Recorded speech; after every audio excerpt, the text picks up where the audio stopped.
নমস্কার বন্ধু সব, কেমন আছো? ভালো আছো? খুব ভালো থেকো তোমরা। আমিও ভালো আছি। তোমরা সবাই ভালো থেকো আর আমার সঙ্গে থেকো। বন্ধু, আবার এলাম তোমাদের সঙ্গে গল্প করতে নতুন একটা বিষয়।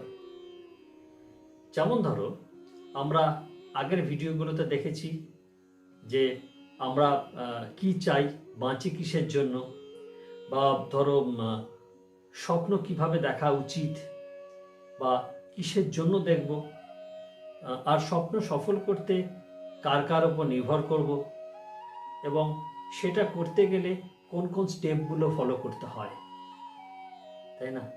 এবারে চলো আমরা আলোচনা করে নিই এটাকে আর একটু কী করে এগিয়ে নিয়ে যাব, মানে তোমার স্বপ্নটাকে বা লক্ষ্যটাকে স্বপ্ন সার্থক করতে আরও কিছুটা কী করে এগিয়ে যাব সেটা নিয়ে আজকে আলোচনা করি। কেমন? চলো। তবে তার আগে বন্ধু একটা রিকোয়েস্ট, যে আমার এই ভিডিওর ডেসক্রিপশানে আমার আগের পর্বগুলোকে লিঙ্কগুলো দেওয়া আছে। তোমরা সবাই পুরোটা দেখো, কমেন্ট করো, লাইক করো, আর ভালো যদি লাগে অবশ্যই অন্য লোকের সঙ্গে শেয়ার করো। তাহলেই আমার ভালো লাগবে, তোমাদেরও ভালো লাগবে। চলো আমরা আমাদের ভিডিওর যে পরপর পর্বগুলো আছে সেগুলো সাজিয়ে ফেলি। প্রথম পর্ব, যেটা আমরা শুরু করি ধ্যান বা মেডিটেশন পর্ব দিয়ে।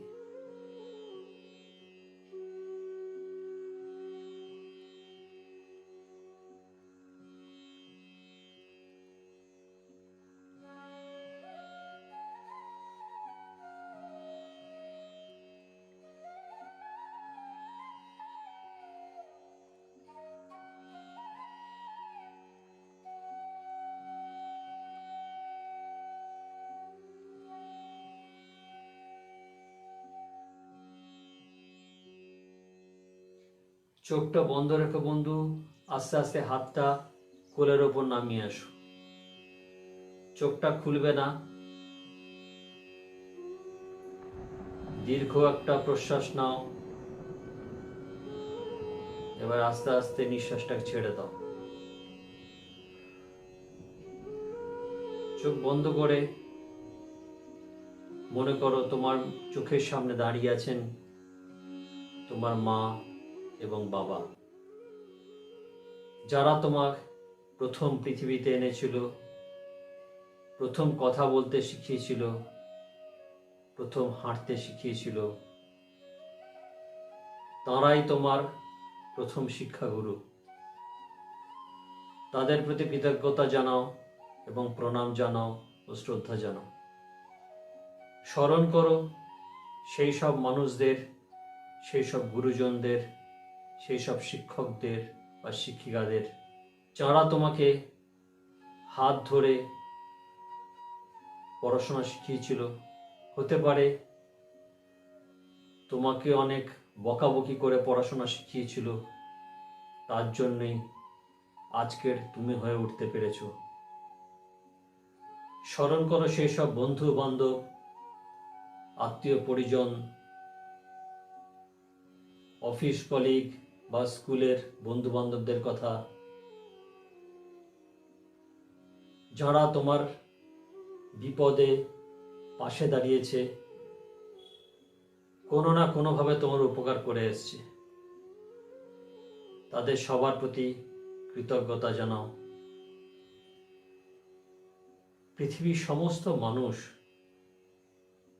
যাদের উপকার ছাড়া তুমি আজকের তুমি হয়ে উঠতে পারতে না, তাদের সবার প্রতি কৃতজ্ঞতা, প্রণাম, শ্রদ্ধা জানাও।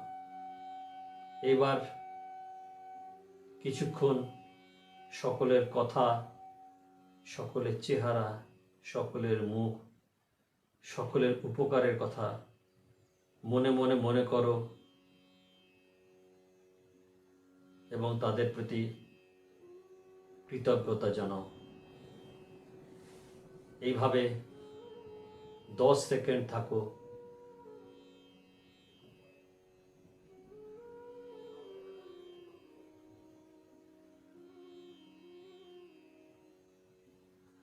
এইবার আস্তে আস্তে চোখ খোলো। তোমার সামনে রাখা জলের গ্লাস থেকে একটু জল খেয়ে নাও।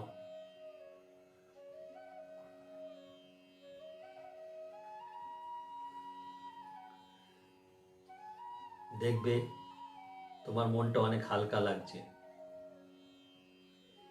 নিজেকে অনেক গর্ব অনুভব হচ্ছে তো। এইভাবে রোজ সকালবেলা ঘুম থেকে উঠে এই চর্চাটা রেখো, দেখবে সারা দিনের জন্য তোমার মনটা ভালো হয়ে উঠবে। চলো আজকের আলোচনাটা, বিষয়বস্তু নিয়ে আলোচনা শুরু করি।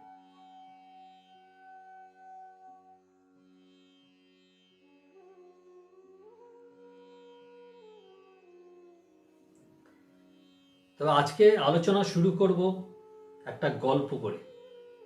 গল্প শুনতে সবাই ভালোবাসে, যেমন তোমরা ভালোবাসো, আমিও ভালোবাসি, সবাই ভালোবাসে। সেই গল্প দিয়ে আজকের আলোচনাটা শুরু করি। গল্পটা হচ্ছে এরকম, একটি ছোট পরিবার, স্বামী স্ত্রী আর তার ছোট বাচ্চা। বাচ্চাটা হাঁটতে সবে শিখেছে। বাবা মা তার বাচ্চা তাদেরকে নিয়ে পাহাড়ে বেড়াতে গেছে। যেরকম সবাই বেরোয় সাইট সিংয়ে, এরকম একটা দিনে। সেদিনকে সকাল থেকে ঝরে ঝরে বৃষ্টি হচ্ছিল। এমন সময় পাহাড়ে এমন একটা জায়গায় গেছে যেখানে কিছুটা হলেও বরফ পড়েছে। হঠাৎ এই সময় তুষার ঝড় উঠল। সকলে ভয়ে পালিয়ে যাওয়ার চেষ্টা করল এবং সকলে দিকভ্রান্ত হয়ে দৌড় শুরু করলো, যে যেখানে পারছে। এমনকি সে বাচ্চাটার বাবা মাও বাচ্চাটার থেকে আলাদা হয়ে গেল। বাচ্চাটা একা হয়ে পড়ল সে বরফের মাঝে। বাচ্চাটা অনেক কান্নাকাটি করল, কিন্তু কাউকেই পেল না সে। কেননা বাচ্চাটা ত্রিসীমানায় কেউ ছিল না। সে অনেক চেষ্টা করলো, মা মা, বাবা বাবা বলে। এটাও বলল, বাঁচাও বাঁচাও বলল, কিন্তু কেউ এগিয়ে আসলো না। যখন কাঁদতে কাঁদতে সে নিস্তেজ হয়ে পড়ল, এমন সময় আবিষ্কার করলো তার পায়ের ওপরে একটা বড় বরফের চাই পড়ে আছে। সে বরফের চাইটা এই বাচ্চাটার পক্ষে কিছুতেই সরানো সম্ভব নয়, পারবেই না, অসম্ভব। যে বাচ্চাটা একটা ভালো করে জলের বোতল তুলতে পারে না, সে বাচ্চাটা একটা বড় বরফের চাই সরাবে কি করে? কিন্তু বাচ্চাটা অনেক চেষ্টা করলো, অনেক হেল্প চাইলো, আশেপাশে যদি কোনো লোক পাওয়া যায়, যদি সে তাকে হেল্প করে। কিন্তু এমন কোনো কাউকে পাওয়া গেল না যে বাচ্চাটাকে হেল্প করতে পারে। এইভাবে বাচ্চাটা যখন মনে করলো তার আশপাশে কেউ নেই, তখন বাচ্চাটা নিজে নিজেই শুরু করলো তার থেকে বাঁচবার জন্য। সে আস্তে আস্তে চেষ্টা করলো বরফের চাইটাকে সরিয়ে ফেলবার জন্য। বিশ্বাস করো, সে অনেকক্ষণ চেষ্টা করলো, করতে করতে সে সফলও হলো। সে বরফের চাইটা সরিয়ে ফেলল। এই সময় তুষার বৃষ্টিও থেমে গেছে, ঝড় থেমে গেছে এবং বিভিন্ন লোক আসতেও শুরু করেছে। এমন সময় বাচ্চাটার মা বাবাও চলে এসছে। বাচ্চাটাকে পেয়ে তাদের কি খুশিতে আনন্দ হয়েছে। কিন্তু যখন তার ওই বড় বরফের চাইটার উপর নজরে গেছে, তখন ওর বাবা মা এবং আশেপাশের লোকজন সকলে অবাক হয়ে তাকিয়েছে এই চাইটা বাচ্চাটা সরালো কি করে? সবার মধ্যে এই প্রশ্নটা উঠে দাঁড়ালো। কেউ এই উত্তর খুঁজে পেল না।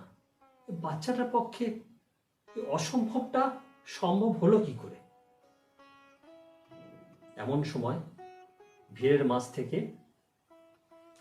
একজন বৃদ্ধ, এক অভিজ্ঞ এক মানুষ এগিয়ে আসলেন। তিনি এগিয়ে এসে বললেন, তোমরা জানো কি করে অসম্ভবকে সম্ভব করেছে? তার কারণ বাচ্চাটিকে না বলবার কেউ ছিল না সামনে।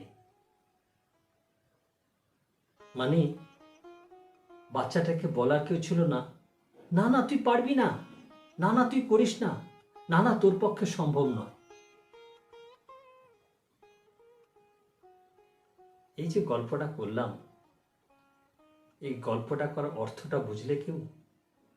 ব্যাপারটা হচ্ছে, আমরা যে কোনো কাজ করি, আমার আশেপাশে সকলেই বাধা হয়ে দাঁড়ায়।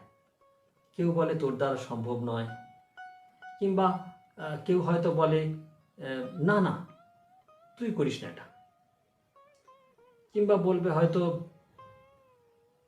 তোর কি লাভ করে, এরকম অনেক কথা শুনবে, এই ধরনের নেগেটিভ কথাবার্তা শুনবে। আমরা যদি সেই দিকে কান না দিয়ে আমাদের লক্ষ্য যেটা ঠিক, আমাদের যেটা করতে হবে, সেই দিকে যদি এগিয়ে যাই, আমরাও কিন্তু অসম্ভবকে সম্ভব করে তুলতে পারি। আসলে কি জানো, আমরা যদি ভালো কিছু পেতে চাই, একটা কথা মনে রাখবে, সেটা কিন্তু সহজভাবে পাওয়া সম্ভব হয় না, পাওয়া যায় না।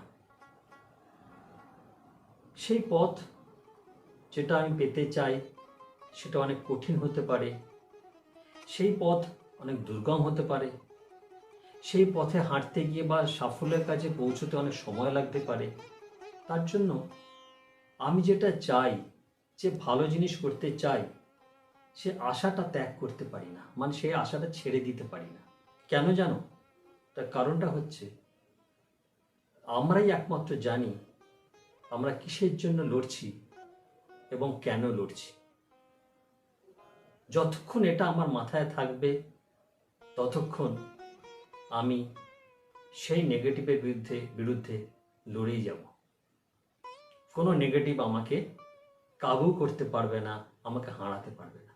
বন্ধু, যে কাজটা আমরা করতে চাই, কোনো কাজ আমরা আগামীকালের জন্য ফেলে রাখবো না।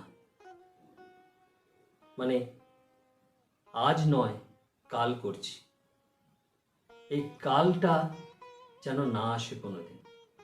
দেখবে বন্ধু, যদি কখনো আমি তোমাকে এক্সারসাইজ দিচ্ছি, তোমাকে উদাহরণ দিচ্ছি, বা তুমি এটা পরখ করেও দেখতে পারো। ধরো কোনো একটা জিনিস তুমি বললে আজকে নয়, কালকে করি। বন্ধু দেখবে এই কালটি, আগামীকাল কোনোদিন আসবে না। কেন আবার কালকে বলবে আমি কালকে করি। সুতরাং যে কাজটা করা দরকার, সেটা আজকেই করতে হবে।